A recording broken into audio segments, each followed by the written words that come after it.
Boa noite, hoje é quinta-feira, 6 de fevereiro de 2025 e esse é o nosso informe de fechamento de mercado. Vamos falar de política. Preocupações com o preço dos alimentos. O presidente da República expressou preocupação com os altos preços dos alimentos no país, mas afirmou que a inflação está sob controle e projetou uma desaceleração no crescimento dos preços no futuro. O presidente Lula, hoje numa entrevista mais cedo, afirmou, aspas, se está caro, não compre. O presidente Lula afirmou que diante de preços elevados, os consumidores deveriam evitar a compra de determinados produtos. Ele sugeriu que, ao não adquirir itens caros, os vendedores seriam pressionados a reduzir o preço elevado das mercadorias. O presidente ainda enfatizou que essa atitude faz parte da sabedoria do ser humano e que o povo tem um papel importantíssimo no controle dos preços. Pontuou também a redução no percentual de famílias endividadas. Pelo segundo mês consecutivo, o percentual de famílias endividadas no Brasil caiu, atingindo 76,1% em janeiro. No entanto, houve um aumento da parcela da renda comprometida com dívida, alcançando 30% em média. O Senado Federal está analisando temas prioritários para a agenda econômica do governo, incluindo a regulamentação da reforma tributária e as atualizações na lei das falências. Ainda no dia de hoje, está repercutindo bastante as falas do ministro Haddad, aquela que ele entregou as 25 medidas consideradas essenciais para o país. Já no campo econômico, mais uma vez a concorrência dos bancos está em pauta. Os recentes lucros recordes dos maiores bancos do Brasil, como Itaú e Santander, reacenderam de novo o debate sobre a falta de concorrência no setor bancário no país. Especialistas apontam que a concentração bancária contribui para esse resultado expressivo desses bancos. E vamos falar agora da nossa trinca de ases, os três ativos que os traders CPF mais gostam de operar, começando pelo Infut, o mini contrato de índice futuro. O índice futuro, que abre hoje na mesma região do fechamento de ontem, chegou a ficar um pouco negativo nas primeiras horas do dia, deixando sua mínima cotada a 125.400, ficando meio ponto percentual negativo. Pouco depois do meio-dia, com a entrada de fluxo comprador, tomou força e fez a sua máxima em 126.645, atingindo meio ponto percentual de alta, isso por volta das 14 horas. Com o ajuste de posições dos players, veio a corrigir cotando a 126.120, pouco menos de meio ponto por cento de alta. Com o ajuste de posição dos players, veio a corrigir e fechou cotado a 126.120, pouco menos de meio por cento de alta. 0,36% para ser mais preciso. Ele trabalhou ali dentro da sua amplitude média diária, ou seja, os seus 1.200 pontos. Já o nosso mini contrato de dólar futuro, o nosso Doleta, abriu próximo à sua cotação do fechamento anterior, fez a sua máxima a 5.850 já nos primeiros minutos do pregão e depois derreteu, chegando a cair quase 50 pontos. 50 pontos de queda depois disso aí.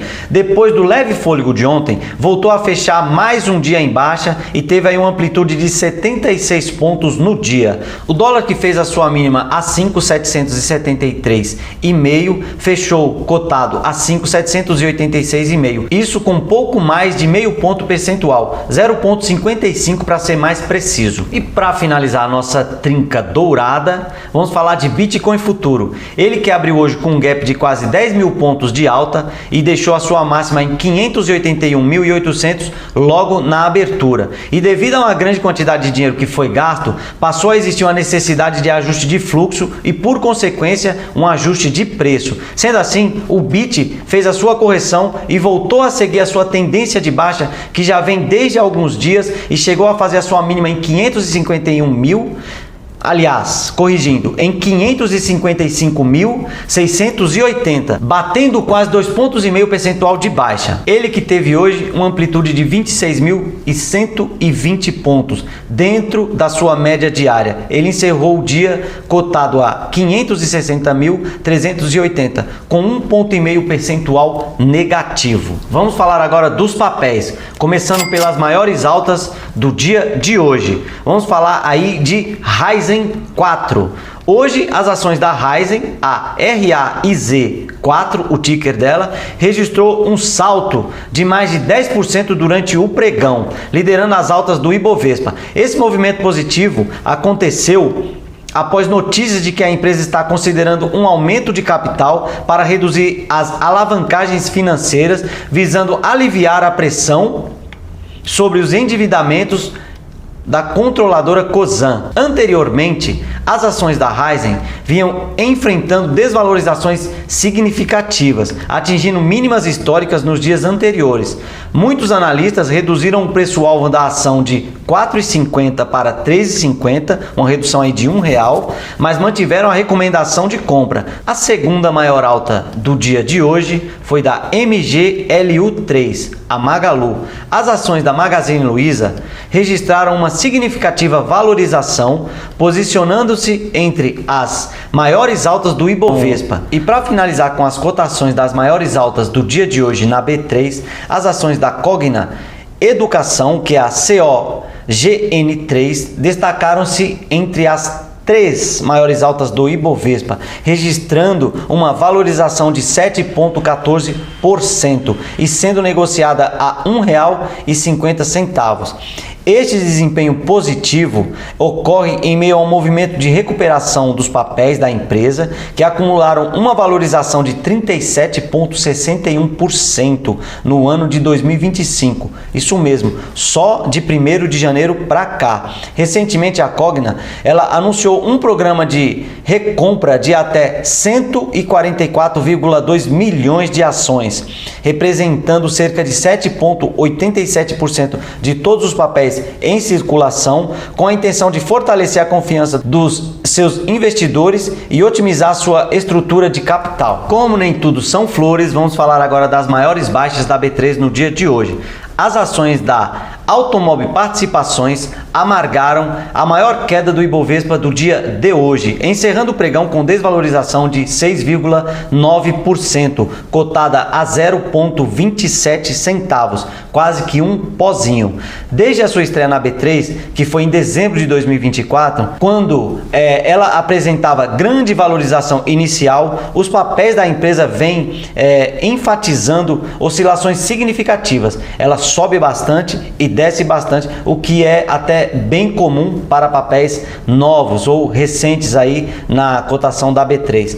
Atualmente, a AMOB3 acumula desvalorização de 20,59% desde o início do ano, isto só de janeiro para cá. A ausência de notícias específicas no dia de hoje sugere que a queda pode estar relacionada a movimentos de realização de lucros ou ajustes técnicos no mercado, ou seja, os traders colocando dinheiro no bolso. A segunda maior queda do dia de hoje foi da Embraer, isso mesmo, ela que ontem foi a maior alta da B3, hoje amarga a segunda posição de mais desvalorizada. Um dia da caça e um dia do caçador. As ações da Embraer registraram a segunda maior queda do Ibovespa do dia de hoje, encerrando o pregão com 2,82% de queda, cotada a R$ 64,50. Esse movimento de baixa é atribuído a uma realização dos lucros por parte dos investidores após a expressiva alta de ontem, de 15,51%, impulsionada pelo anúncio do maior pedido já recebido pela empresa no dia de ontem, com um valor de 70 bilhões, ou seja, pouco mais de 40 bilhões de reais. Apesar da queda de hoje, no acumulado do ano, as ações da Embraer ainda apresentam uma valorização de 14,79%. Vamos falar da ação Vamos, que é o VAMO3, que registrou a terceira maior queda do Ibovespa no dia de hoje, encerrando o pregão com desvalorização de 2,29%, cotada a R$ 4,27. Analistas atribuem esse movimento a uma realização de lucro por parte dos investidores após recentes valorizações, sobretudo no mês de dezembro. Inclusive, somente do final da primeira quinzena de janeiro para cá, o papel já chegou a subir cerca de 15%. Daí o motivo dos analistas atribuírem esse movimento da queda de hoje às realizações dos investidores. E este foi o informe de encerramento de mercado do dia de hoje. Uma boa noite e até amanhã, que é sexta-feira, dia de payroll, um dado muito importante no mercado financeiro, e não deixe de nos seguir. Abraço!